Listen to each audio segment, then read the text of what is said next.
بسم الله الرحمن الرحيم، والصلاة والسلام على أشرف المرسلين سيدنا محمد وعلى آله وأصحابه أجمعين. اللهم صل وسلم وبارك عليه.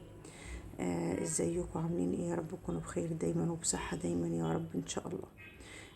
انا جبت شوية برضو رفايع، قلت اعرضها لكم برضو زي كل مرة. هي شوية رفايع ومعاهم ايه اللي انتوا شايفينها قدامكم دي مكانة الزبادي، بس انا هعرضها لكم ايه في الاخر ان شاء الله. انا جبتها وقلت ايه خليها بقى ايه في اخر الفيديو. انا شويه رفايع كده جبتهم. اولا هنبدا باللي هي القطاعه دي قطاعه للمخبوزات يعني، او المعجنات او اي حاجه، وهي مشرشره بتدي شكل حلو كده للحاجه وانت بتقطعيها. دي يا جماعه انا رحت جبتها ب40 جنيه. دي كان سعرها 40 جنيه، زي ما بوريكم كده بوريكم ان هي ايه مشرشره. آه برضو انا كنت عايزه اجيب ده ليا انا، اشتريته بس بالحقيقة مش هاخده ليا، انا هديهولها. انا هو من ايكيا طبعا، انتوا عارفين حاجة ايكيا دلوقتي غليت قوي قوي. فانا رحت جبته برضو بحاسب كده، لقيت في الفاتورة قال لي ب110. فقلت خلاص مش هاخده ليا انا، يعني ليا انا وابقى اجيب يعني بعد كده ان شاء الله. فقلت خلاص خليه لها ايه في الجهاز بتاعها. فانا جبته ده يا جماعة زي ما بقول لكم كان ب110. حاجات ايكيا برضو رفعت جامد قوي قوي يعني. زي ما قلت لكم كل مره بقول لكم ان انا لو لقيت المشابك دي كل مره ولو لقيتها قدامي دايما بجيب منها، يعني دايما ما اجيب منها. انا قلت اجيب ايه برضو الاتنين دول. لو كنت جايباهم المره اللي فاتت الاتنين ب35، المره دي جبتهم الاتنين ب40 جنيه. فقلت خلاص مجرد ما انا يعني منهم لانهم خامتهم حلوه وكده، وطبعا انتوا عارفين المشابك يعني مش هتقول لا او كده. فهتلاقوني بعرضها لكم يعني دايما، ممكن اجيب اتنين، ممكن اجيب ليا، ممكن اجيب ليها. فانا ايه قلت خلاص اجيبهم دول ايه كل مرة اتنين يعني. وبرضه هجيب لها من الالوان برضه. انا جبت الطقم الشوربة ده ليا انا بقى الحقيقة، يعني انا كنت جايبة لها قبل كده يا جماعة. في الفيديوهات اللي عدت هتلاقوني ان انا كنت جايبة ايه كرتونتين ليها هي، يعني ليها هي مش ليا انا لبنتي. فانا قلت هم لقيتهم شكلهم صغنطاطين كده ومحندقين، فقلت اجيب ليا ايه، لان المجات الشوربه اللي هي الازاز دي بايد كبيره كبيره قوي يعني، كبيره حجمها كبير. فقلت خلاص يعني على قد الشوربه انا عندي، يعني الاولاد بيفضوا حاجه يعني بيفوضوا الحاجه وكده. فقلت خلاص الواحد يجيبهم في رمضان على قد رمضان يعني. اغرف لهم شوربه فيهم بتبقى صغننه وحلوه، وتبقى يعني ايه حجمها متوسط يعني، لا كبيره قوي ولا صغيره قوي. فوالله كنت اخد من بتاعها هي، يعني قلت لا خلاص اللي انا بجيبه لها خلاص يعدي وانا ما اقدرش اروح عنده. فانا رحت جايبه لنفسي ايه اللي هم الاربعه دول، احنا عددنا 6. الكرتونه دايما بيبقى فيها الاربعه، فانا لو لقيت برضو منها يعني فرضاني كده ممكن اجيب اكمل ايه الستة. دول يا جماعه كنت جايباهم في عرض رنين للبنت، كنت جايباهم ب100. دلوقتي رنين مش بيعمل عليهم عرض. انا جبتهم الاربعه دول ب150 جنيه. رنين دلوقتي مش بيعمل ايه عروض على يعني الحاجات دي اللي هي كانت بتبقى في عرض 100، بس للاسف دلوقتي مش بتنزل يعني.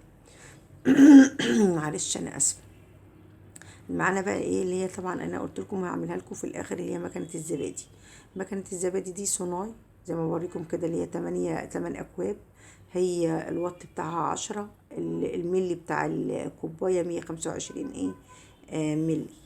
وهي عليها يعني انا معرفش ضمان سنتين يعني. دي ماركة ايه زي ما بقول لكم ماركة صناعي. انا والله كنت ناوية اجيب لها اللي هي بتاعت زهران، بس برضو لقيت ايه لقيتها سعرها معدي يعني. وبرضو والله ما كنتش ناوية اجيب دي دلوقتي، بس انا لما رحت لقيتها قدامي و... وهقول لكم ان انا من شهرين والله يا جماعة كان المحلات كانت عاملة عليها عرض. كانت ب400 جنيه، يعني كانت ب400 جنيه كانت في العروض. خارج العرض ما بعرفش كانت بكام. والله كنت هجيبها برضو حاجة سبحان الله يعني ايه خلتني حاولت جبت حاجة تانية وما جبتهاش. هي قلت ابقى اجيبها في اي وقت تاني. فلما رحت اجيبها بقى المرة اللي هي الشهر ده، انا جبتها يا جماعة ب650 جنيه. يعني شوفوا تخيلوا هي كانت ب400 جنيه في العرض. قولوا حتى لو كان كده يبقى ب450 او ب50 او ب500، انا جبتها ب650 جنيه. زي ما انتوا شايفين اللي هي الكوبايات بتاعتها والمحكمة وجامدة يعني. طبعا انتوا عارفين الايام دي كل الناس ايه، انا كنت والله عايزة اجيب لنفسي واحدة، بس لما لقيت الاتنين يعني هيعدوا كده فقلت خلاص لا، انا هجيب لها هي. وفي طالما كده انا بجيب في الجهاز وكده، فقلت اجيب لها هي وانا مش مشكلة كده كده يعني، ممكن اعمل الزبادي ايه في الفرن عادي.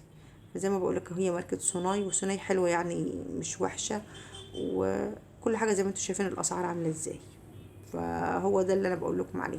يعني لما يكون الواحد نازل والله، يعني انا لو كنت جبتها بس برضو يعني هقول مثلا مش هجيب ده واجيب ده، الحاجات كلها زي ما انتوا شايفين ايه اسعارها رفعت جامد جدا. هي دي يا جماعة الحاجات اللي انا ايه جبتها، المشتريات اللي انا اشتريتها. بس انا عايزة اكلمكم في حاجة يا جماعة. انا آه يعني بنصح كل ام لو هتجهز تجهز بنتها من دلوقتي. انتوا شايفين الاسعار راحت فين، وانتوا شايفين الدنيا عاملة ازاي. وبنصح اي ام حتى لو جهزتي او جبتي اي حاجة، انا اقول لكم انتوا بقى الحاجات اللي انتوا تجيبوها. يعني انا مثلا طقم، يعني علبة زبادي دي، مكنة زبادي زي دي يا جماعة ما بتروحش عليها موضة خالص. وفي طالع منها شكل تاني، بس الشكل ده مازال شغال يعني. فهي الحاجات دي ما بتروحش عليها يا جماعة، ما يعني ما بتعديش عليها موضة، او ممكن تقولي لا ده يبقى في حاجات بتطلع احسن. لا بالعكس، هي دي هاتيها، لقيتيها هاتيها.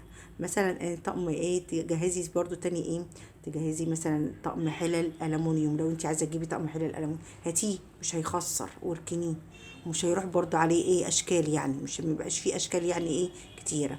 طقم حلل ستانلس برضو يا جماعة ما بيروحش عليه برضو الايه اللي يعني ما بتطلعش عليه موضات كتيرة، يعني بتبقى فيه ممكن برضو هو نفس يعني الشكل ثابت، يعني مش هيقولك لا. طقم حلل تيفال، طقم صواني تيفال، طقم صواني ستانلس، طقم صواني جرانيت. الحاجات دي يا جماعة كل ما بتقعد بالعكس بتبقى خامتها أحلى. يعني الحاجات دي دلوقتي قيمتها زادت بس الخامة بتاعتها بتقل. فانت كل ما تلاقي الحاجات دي عندك هاتيها، والله مش هتخسر.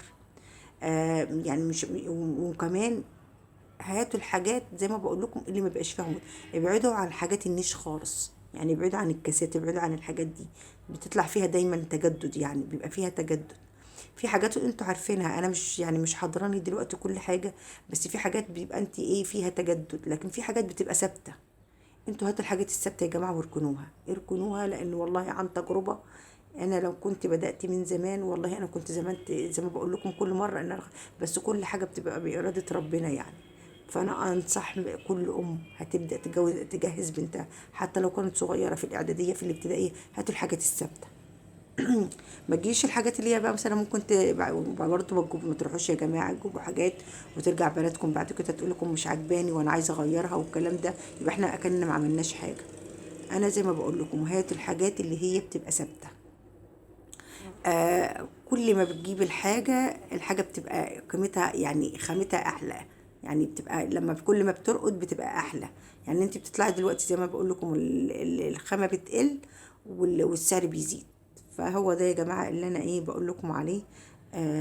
عن تجربتي انا كأم، انا بنصح كل ام. وبرضو عن تجربة وكل هقولها لكم كل فيديو، لو اللي نزلتي هتجيبي الحاجة وانتي خلاص نازلة عليها ما تقوليش لأ، هاتيها، هاتيها في وقتها. ان شاء الله ربنا كده يفتح يعدي الأزمة على خير وسلامة ان شاء الله، وربنا يفتح الأبواب لكل الجميع يعني، وربنا يقدر الجميع ان شاء الله. ده كان يا جماعة الفيديو بتاع النهاردة اللي انا قدمته لكم. وزي ما بقول لكم نصيحة والله يا جماعة، اسمعوها اسمعوها ونفذوها وجربوها وابدأوا معايا من دلوقتي. كل الحاجة اللي انت تقدري عليها هاتيها. ده كان الفيديو خلاص يا جماعة النهاردة، وانا كده بوريكم اهي ان هي المكنة دي والحاجات شوية الحاجات اللي انا جبتهم دول والله بمبلغ وقدره، بس الحمد لله على كل حال، فضلا وليس امرا. اعملوا لي يا جماعة لايك وكومنت وشير واشتراك في القناة عشان يوصلكم كل جديد انا بقدمه. دوتوا يا جماعة على علامة الكل عشان اي اشعار يجي لكم من القناة بتاعتي يوصل لكم. يا رب تكونوا بخير كده دايما ان شاء الله، ويا رب اكون بقدم لكم حاجة بتستفادوا منها. والله بحب افيدكم في كل حاجة. ويا رب يجعل الايام الجاية خير وبركة كلها علينا ان شاء الله. ومع الف سلامة، وما تشتروش برضو يا جماعة زي ما بقول لكم لايك وشير واشتراك في القناة. ومع السلامة، مع الف سلامة.